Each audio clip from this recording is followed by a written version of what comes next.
All right, we're in AP Calculus lesson 3-4, our last lesson on graphical analysis.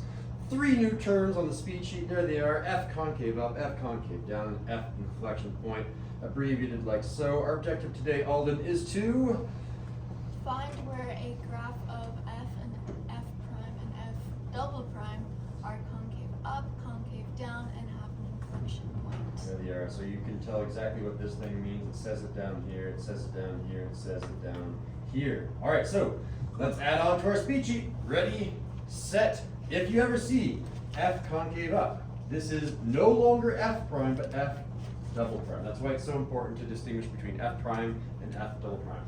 This is where F prime is positive, F prime is greater than 0. While this is written F prime greater than 0, you pronounce this F double prime, or maybe you could say second derivative is positive.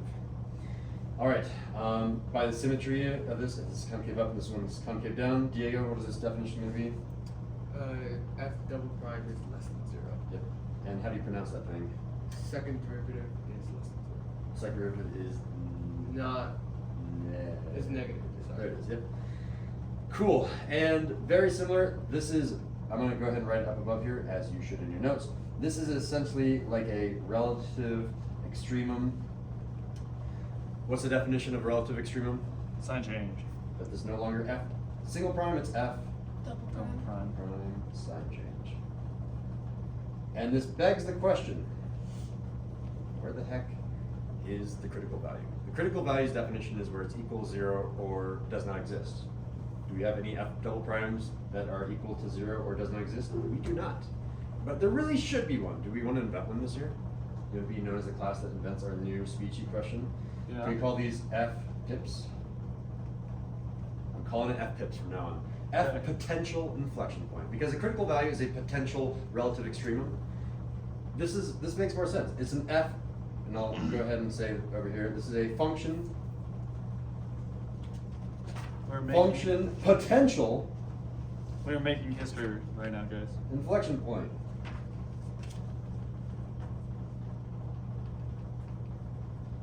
And I'm going to call that an F pip. And the definition of that is it's where F double prime is equal to 0 or where F double prime does not exist. So that's where I'm looking, and I have some weird sort of, So that's the CV. yeah, that's kind of like the equivalent of a CV. That's kind of like an FCV. I'll put a CV up above that. That's the equivalent of an FCV.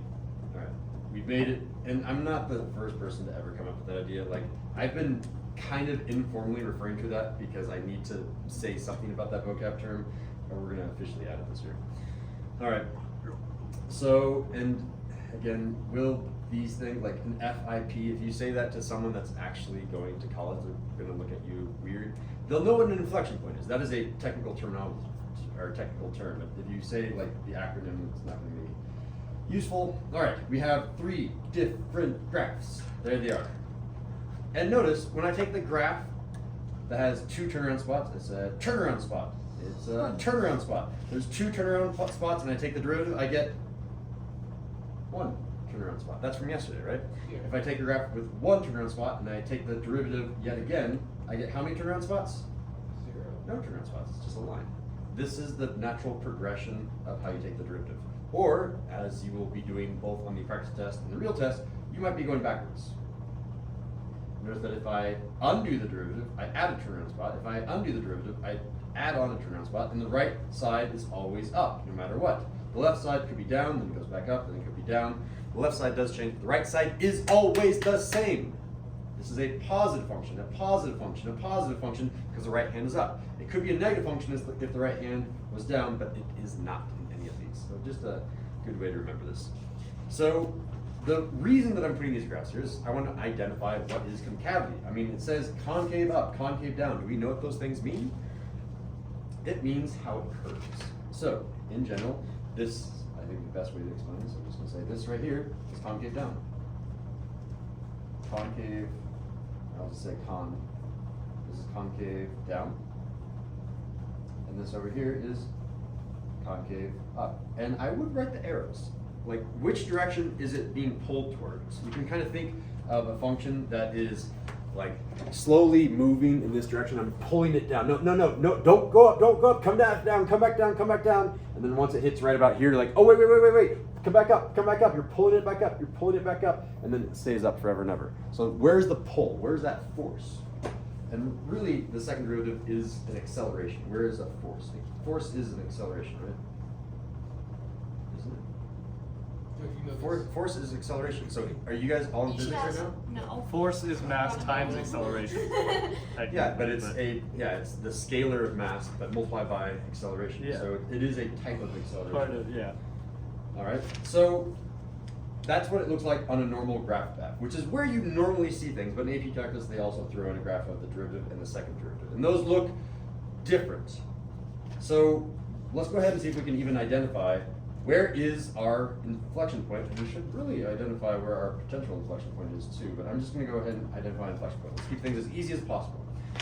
Where do we have an f double prime sign change? Where do I change between pulling down and then pulling up? Where does that change happen? Could you point to it on your graph? Point to it right now with your finger or your pencil. Roughly, where does it change? Yeah, you guys roughly have it. It's somewhere in that region. And I would go ahead and guess it's like halfway in between these two spots, which is right about there. It might be right there because sometimes it's exactly where the x-intercept is, but usually it's halfway in between. I'm gonna go ahead and say that this spot right here, we'll call this x-coordinate A for lack of a better number. We'll say that the x-coordinate when you have A, that spot is gonna be the inflection point, okay? So on a graph of f, yeah.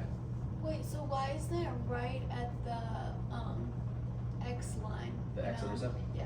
Like, why isn't it right there? Because It could be, I don't know. I don't know the exact equation of this. It totally could be. But to me, visually, I think it looks like it's halfway in between these two spots. So, but isn't that where the sign changes? The sun. So, oh, yes, okay, so to analyze that, we don't care about the height here, we care about the concavity. So let's go ahead and give the definition. I should have done this here. I apologize. This is the answer. What is the definition of an F inflection point? Really quickly. F double prime? F double prime, something, Sign change. sign change. The all in. Very good. Anyone else? What is F double prime on a graph of F? Is it height, slope, or concavity? concavity. It's concavity. So this is where you're having a concavity sign change. You always start with the speech sheet definition, and then you always interpret what that means, and then find the answer. So there's the speech sheet definition. This is interpreting from F double prime to that interpretation, and then finally finding the answer. So where does the concavity change? It's roughly halfway between those two spots. Again, that will be more exact when we give you an actual AP question. This is just me making up a random equation. All right, so now I have a different graph. So again, let's just say, Diego, give me the definition of an inflection point. F double prime sign change. And still, this is now a slightly harder question. Still on Diego, interpret. What is F double prime on a graph of F prime? Slope. It is, because you have to take the derivative to get from here to here. You had to add on an actual prime, which means you added on the derivative, and a synonym of derivative is slope.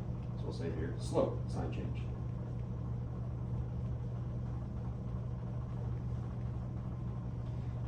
All right, so I have a negative slope, a negative slope, a negative slope, a positive slope, a positive slope, a positive slope. Point on your graphs. Where does that slope change? You guys all have it correct. I put it as B, so. Okay, we're gonna put it as B. Georgia said put it at B. This spot is x equals B. They're all at the same spot though, so it should Because always. it's the same graph. It's the same exact function. I just typed in the same function and it take the derivative, and the computer did it for me. It took the derivative for me.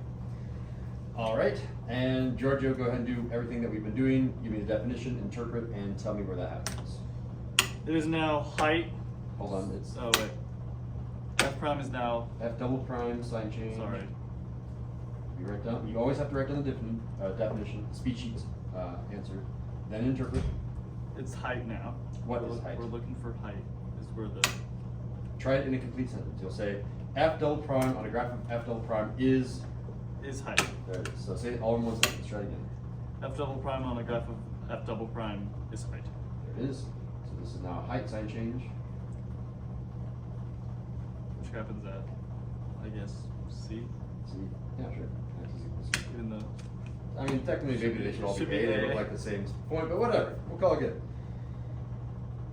All right. So here's what's really happening, though. That means everything to the left over here has a negative slope, and slope is F double prime. What I'm saying over here is all of these F double primes are negative because the slopes are negative.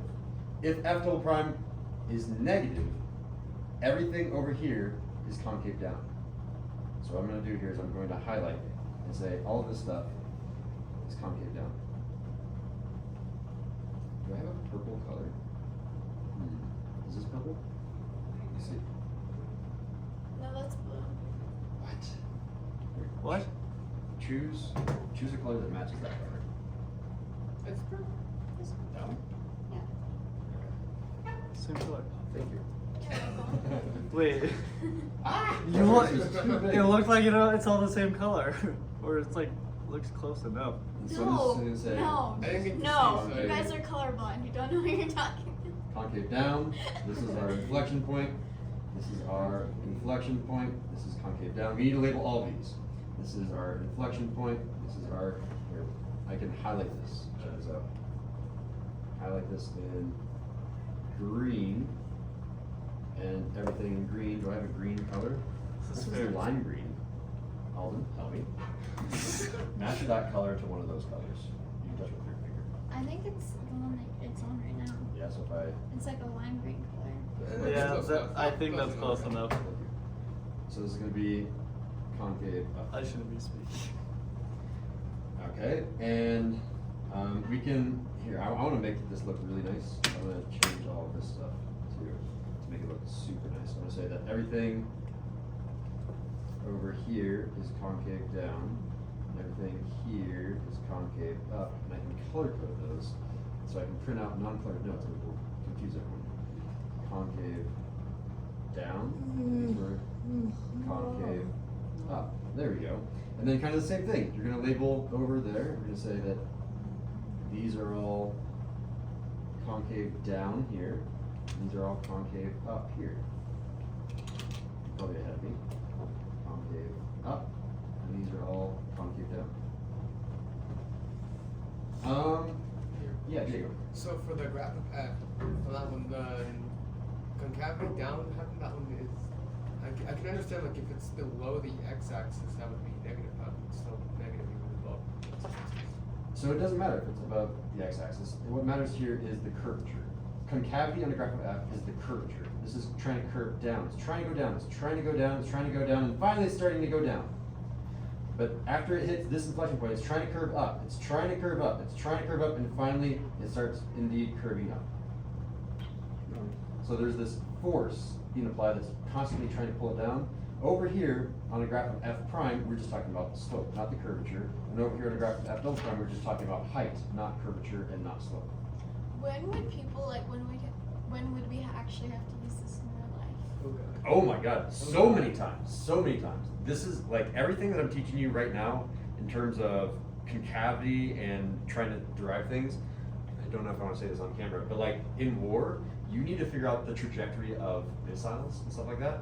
It is super duper important to take into account just normally the projectile, but on top of this, the forces that are applying on the projectile, like air resistance and stuff like that. You just have, if you know the weather, gravity, if why I'm you're on a taking different planet, it physics, could be guys. different. Yeah, you need to know all these things and how it applies to something that is moving through space. If you have a very good mathematician that is sitting in North Korea who recently acquired nuclear missiles as of 3 or 4 weeks ago, then that's scary because they know their math. We're hoping that maybe they don't have the best mathematicians over there, right? All right, so let's go ahead and continue. So this one is actually in a super important lesson. I think I can go off camera and talk about my connection to it. Anyway, let's go. Did you launch a missile? No, my teacher. Oh, The your teacher launched program that helped launch a missile. Anyway, Next topic. next topic. So let's go ahead and reanalyze stuff down here. So give me the definition, Alden, of G concave up. double prime. Ooh, so I didn't say F up here. This was a graph of F. CV said Oh, graph G F. double prime. So this one is going to be G now, yeah. So we're going to say this is G double prime. Is greater than 0. Yeah, it's positive. It's greater than 0. Perfect. So we have that definition. And now we need to interpret the definition. Ooh, shoot. I don't have very much room here. I have technology. Sorry, guys. But I'm going to put this definition right here, and I'm going to shrink it with my shrink ray. I have both those tools available to me. And I'm going to interpret it on the next line. I'll say that this is not G double prime, but what is, Alden, what is G double prime on a graph of G? On a graph of G, isn't it concavity? Yeah, so it's going to be concavity. Has to be greater than 0. I've changed, again, greater than 0 matches up, but G double prime is now concavity, which you're thinking like, well, duh, Mr. Sandell, G concave up means concave is positive, but it changes over in those. Okay, so where, Alden, am I concave up? Where am I having this constant force that's trying to pull my function, pull up, don't crash, pull up, 9? everywhere. Or There's a constant force to always pull up for this entire function. So we're gonna say, Infinity to the answer is, infinity. you want to be cool, you can go like this, you can say R, which is a fancy way of saying Are all real numbers. all real numbers. It's concave up everywhere. This is a fancy way of saying it's everywhere. Okay, now I'm giving you a different function. Do you know how I know that? This is no longer G, it's H. But before I move too fast, I want to do where this is concave down. I realize that there's stuff down here. Yeah, so Diego, G concave down, definition? G double prime is less than 0. Yep, G double prime less than 0, G double prime is negative. And interpret that. What is G double prime on a graph of G? Concavity. So rewrite, everyone. Concavity is less than 0.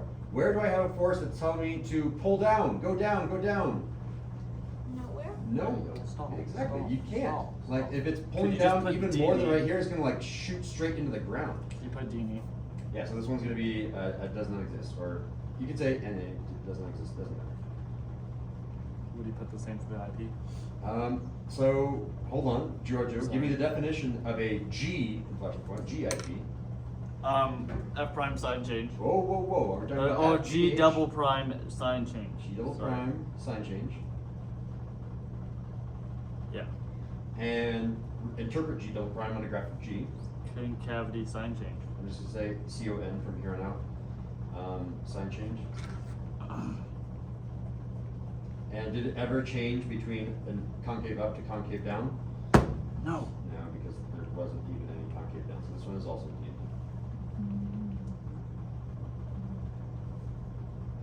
I got a question. Yeah. Because this one looks like it does like go down and back up. It goes down to the middle and then it goes back up. It does, yeah, because they're, so if I was talking about where it's decreasing and then it's increasing, so that's a critical value.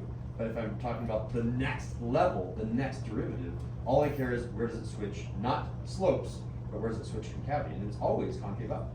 It doesn't switch concaves. Oh, okay. I got it. Yeah. All right, Giorgio, you had two easy ones. I'm giving you this one. Giorgio, where is H concave up? What's the definition of H concave up? Speed sheet definition, go. H double prime is greater than 0. H double prime is greater than 0. Interpret. It's slope. Oh, it changed now. Slope is what?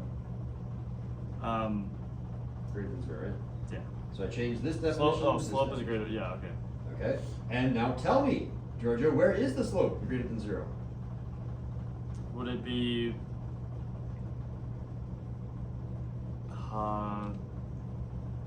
Do you want like an inequality? I guess. Like, is it great? You can give an inequality. You can give,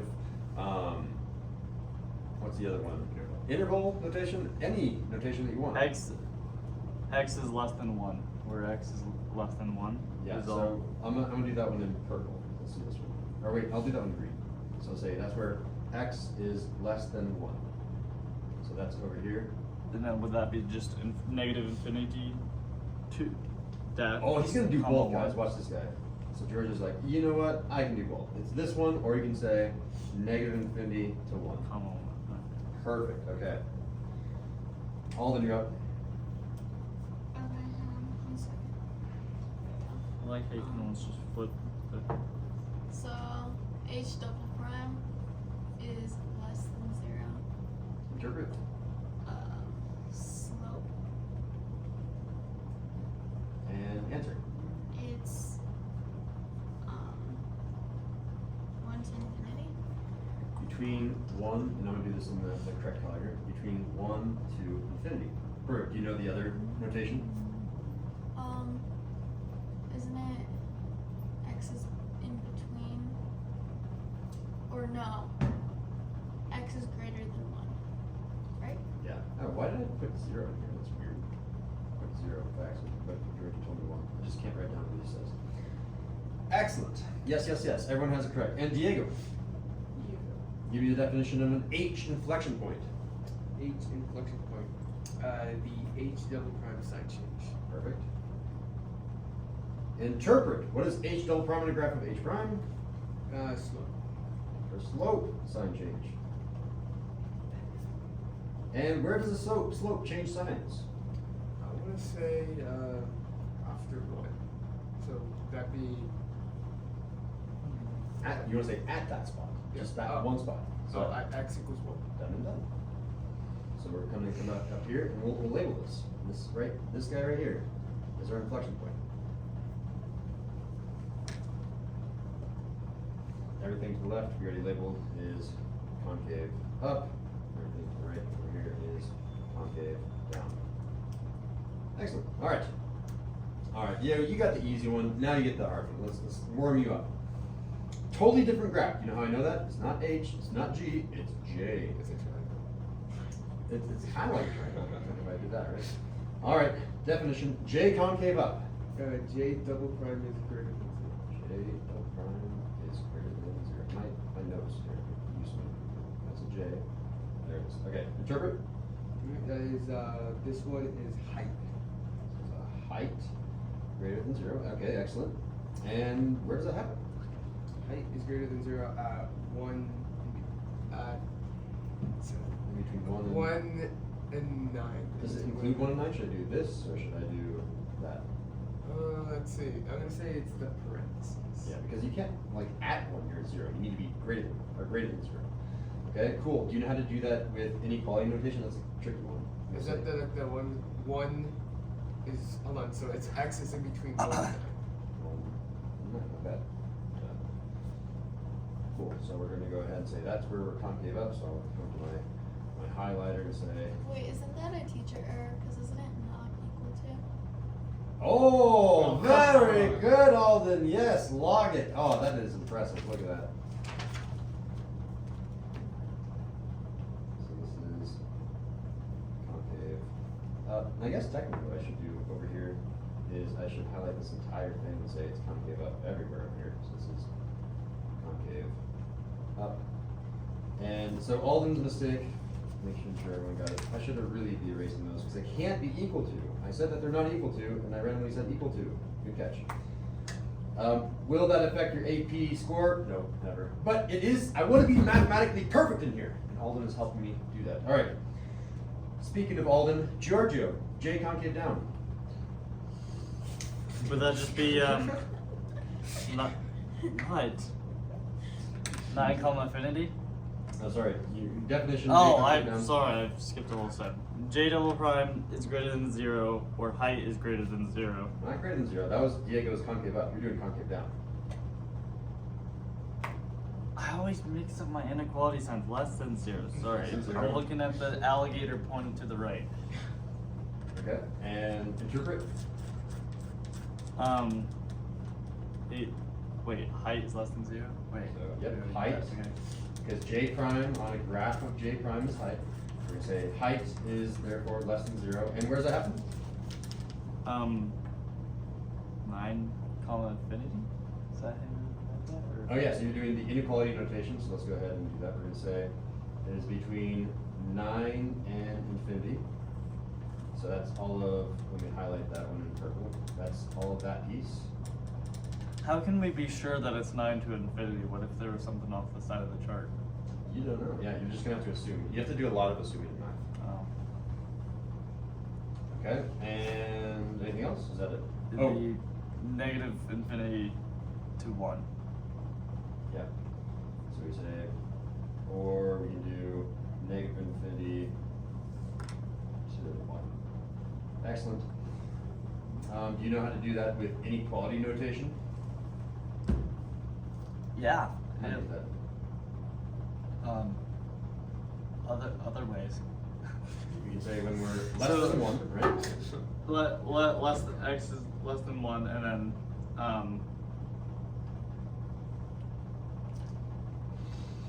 Where x is bigger than? 9 I say bigger than? greater than 9. Greater than 9. Cool. Oh, that's interesting. What's the U for? It's the or. That's how you say or. Every time that you have a bunch of things happening, you usually have to union it. This is being like overly technical. Technically, you could just non-technically, you could just do a comma and you'd be fine. I like to be as technically correct as possible, so you just put a comma and call it a day. All the inflection point. Where's it happen? Species definition. 1 and 9. You're already done. So you're said x is equal to 1 and 9. This is j double prime. What? Sign change. Interpret. Height. Height. Sign. Change. Excellent. And that concludes our notes. I don't think we have a backside, right? Yeah. It's empty. All right. So our objective today was, can you find where graphs of f prime and f double prime are concave up, concave down, and have an inflection point? Your fist of 5 for today is a 4.5. 4.5.